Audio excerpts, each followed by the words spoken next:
Hello. In this video, we'll explore the heart-brain connection and what you can do to capitalize on this information for your brain. At the end, I'll give you a handout that you can review yourself or take with to your doctor on several common things that are modifiable for good heart health.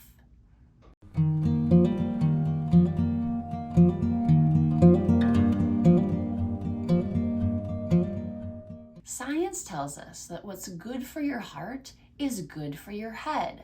Cardiovascular health equates to brain health. Good blood flow is important for your whole body, but it's especially important for your brain.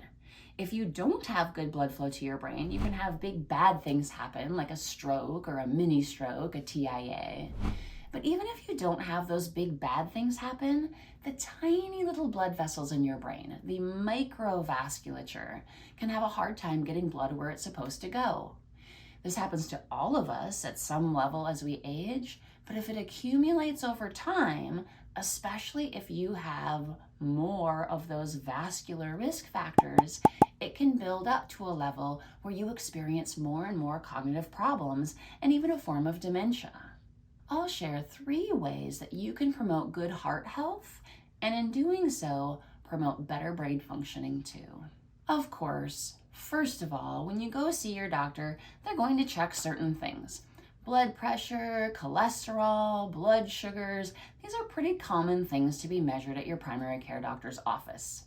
Sometimes they'll even talk to you about tobacco use and whether or not that's a factor that might be impacting your cardiovascular health. There are other common modifiable vascular risk factors that might not be so readily considered. For example, elevated homocysteine can be a real problem. Homocysteine is an amino acid. It works in concert so that things like vitamin B12, vitamin B6, and folic acid break down homocysteine to form other chemicals that your body actually needs. High homocysteine levels may mean that your body has a vitamin deficiency. Without treatment, ongoing elevated homocysteine can cause problems like heart disease, dementia, and stroke. Another factor that may not always be discussed in terms of your cardiac health is sleep apnea or other sleep disorders. Research shows us that untreated sleep apnea can lead to a host of problems. This includes things like hypertension, cardiac arrhythmias, coronary artery disease, congestive heart failure, stroke, and cognitive impairment. That's such a long list of things that are related to disrupted sleep. There's also this concern about cardiac abnormalities or arrhythmias in general. For example, atrial fibrillation is related to central nervous system diseases and can lead to problems with cognitive functioning and dementia. Going to your doctor and following up on their recommendations might be considered the easy part. The less easy part is what you're doing in your everyday life. This leads us to the next aspect of cardiovascular health. The number one way that science tells us we can promote this idea of neuroplasticity. Neuro referring to neurons or brain cells, and plasticity referring to the idea that we can impact them, that we can change the structure and function of our neurons or our brain cells to perform better, and perhaps even this idea of a neurogenesis or forming new neurons. The number one way to do that is aerobic exercise.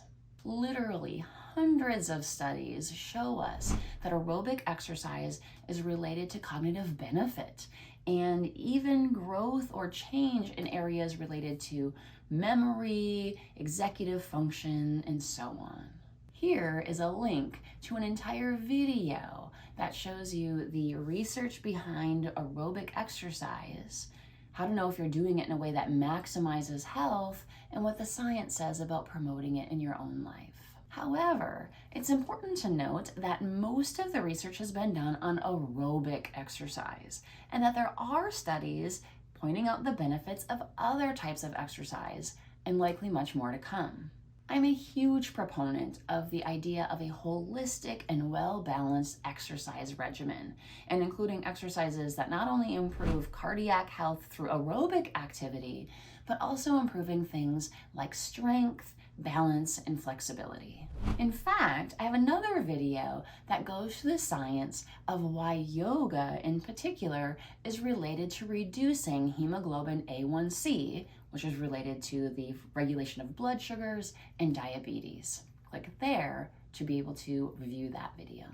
I'm also considering doing a video on small amounts of exercise and how micro doses of exercise in any given day might also be especially beneficial for brain health.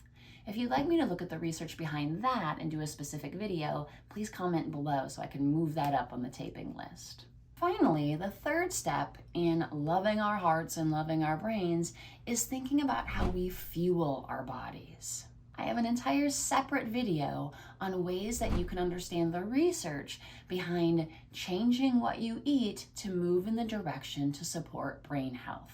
There's a link to it here. A takeaway message that I want to highlight in this video is that picking one small thing to change can lead over time to huge benefits to heart health and brain health.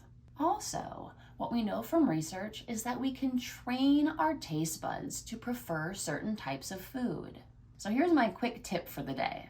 If you don't like a particular type of unhealthy food, for example, I love sweets, but I'm not a big chip eater, then don't let yourself snack on that type of food when you're hungry and it's available. For example, you know those holiday gatherings where people bring certain types of food and you're hungry and it's there, so you snack on it.